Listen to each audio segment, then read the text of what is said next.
체급입니다. 체급 무슨 얘기인지 궁금하실 텐데 이건 변호사님 일단은 한동훈 전 비대위원장 얘기인데 네. 전당대회에 나올 수도 있다. 뭐 전당대회 좀 늦춰달라. 뭐 이런 얘기 소문이 돌고 있다는 얘기죠? 네, 그런 이야기가 나오고 있습니다. 예. 윤석열 대통령이 측근으로 알려진 신평 변호사가 한 라디오와의 인터뷰에서 언급한 부분이 지금 화제가 되고 있는데 신 변호사의 이 인터뷰 내용을 좀 살펴보면요. 한 전 위원장의 전대 출마 가능성에 대해서 이전에 박지원 전 국정원장이 5대5로 봤는데 본인 또한 이제 그렇게 본다라면서 힘을 실었습니다. 그러면서 인터뷰 내용을 좀 살펴보면 한동훈 전 위원장이 측근 국회의원들한테 이 전당대회를 가능한 한 연기해달라 그렇게 부탁했다라는 말을 들었다는 거죠. 그 말의 신빙성 여부를 좀 판단하기는 어렵지만 내가 보는 한 위원장 전당대회에 참여하고 또 당 대표가 되려는 뜻을 가지고 있을 것 같다라는 사견을 덧붙이기도 했습니다. 네, 신평 변호사 구체적으로 어떤 얘기했는지 목소리 한번 듣고 오시죠. 제가 듣기로는 말이죠. 네. 한동훈 전 위원장이 전당대회를 가능한 한 연기해달라는 그런 말을 자기 측근 국회의원들에게 부탁을 했다는 말을 전해 들었습니다. 그 말의 신빙성이 어느 정도 있는가는 모르겠습니다만은 한 위원장은 제가 보는 한 가능하면은 전당대회에 참여를 하려고 당 대표가 되려고 그런 뜻을 갖고 있을 것입니다. 네, 이종구 실장입니다. 네. 자, 한동훈 위원장이 좀 시간을 두고 네. 뭐 예를 들어 다음에 있을 재보궐선거에 도전한다거나 뭐 이런 추측이 많이 나왔는데 전당대회에 나올 수도 있다. 좀 늦춰달라. 네. 신빙성 있는 얘기로 보이십니까? 어떠십니까? 자, 우리가 지나가는 어떤 행인 A씨에게 이런 얘기를 듣습니다. 한동훈 비대위원장이 늦춰달라고 합니다. 라면 기사거리가 될까요? 안 될까요? 안 되죠. 왜냐하면 지나가는 행인의 발언은 우리가 그 신빙성에 대해서 사실을 따질 수도 없잖아요. 네. 신뢰도가 없잖아요. 그러면 우리가 기사를 쓰려면 인용하는 사람의 신뢰도가 어느 정도 담보가 돼야지만 우리가 기사를 쓸 수가 있잖아요. 예. 그런데 분명히 신평 변호사 이렇게 얘기했습니다. 신빙성은 내가 모르지만 이라고 얘기를 했어요.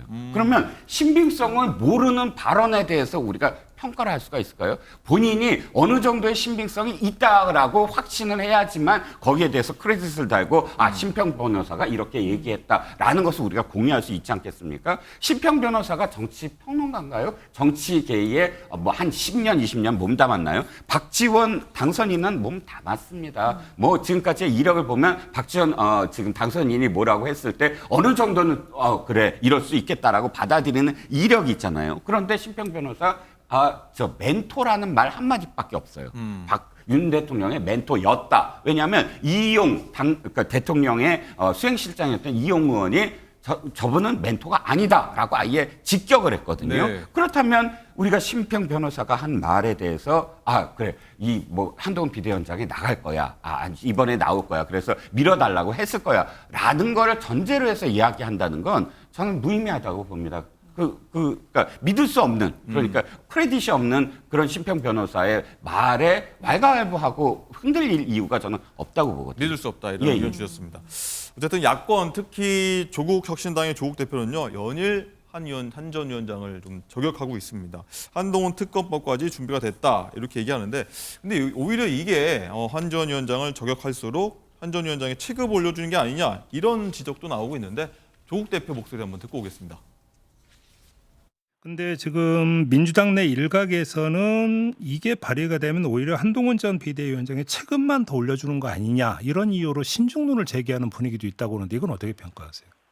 저는 한동훈 전 비대위원장의 체급이 올라가는지 내려가는지 별로 관심이 없습니다. 그런 것은 정치공학적 사고라고 생각하고요. 예.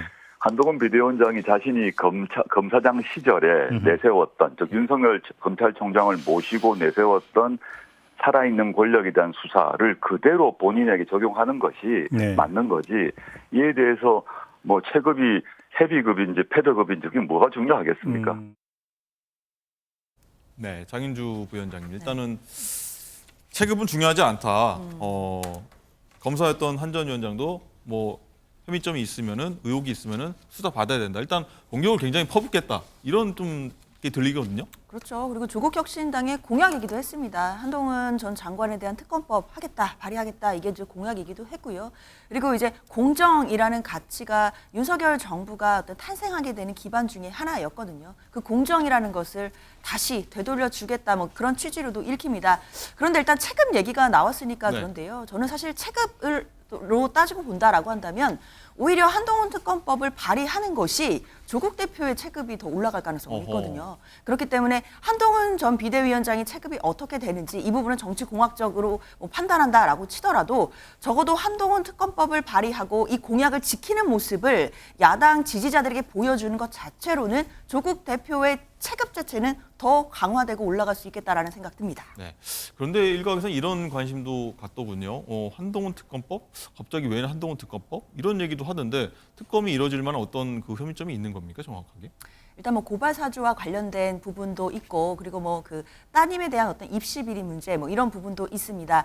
그리고 또 이제 그 대통령의 징계 관련된 거, 그러니까 대통령이 검찰총장 시절에 징계를 받았었거든요. 그 징계 취소 소송과 관련해서 법무부 장관일 때 변호사를 뭐 교체했던 부분, 이런 부분과 관련된 한동훈 전 장관의 의혹들을 이제 특검으로 수사를 해보겠다라는 취지의 이제 특검법인데요. 네. 일단 22대 국회에 가서 실제로 발의가 되는지 뭐 이런 부분까지도 또 함께 보면서 얘기를 나눠봐야겠습니다.